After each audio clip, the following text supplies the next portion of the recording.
सहकारीको नाउँमा त्यत्रो मानिसको हत्या भइरहेछ, मरिरहेछ, रोइरहेछ, गइरहेछ।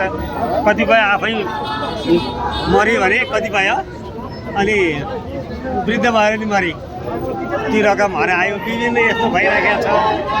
अब अहिले यसरी यो अनि यो हिजो मरेको, हिजो आगो लगाएको मान्छेको बारेमा चाहिँ के भन्नुहुन्छ हिजो लगाएको बारेमा त्यो बाबुले बिचरा अर्काको मोटरसाइकल भाडामा ल्याएर छ, त्यो भाडा तिर्न सकेको छैन।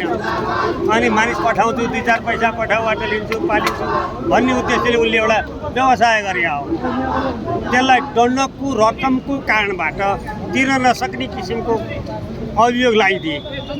त्यही कारणबाट उसले आफ्नो देह त्याग गर्यो, मर्यो। यसको परिवारलाई सरकारले पुरा हेरिदिनुपर्छ।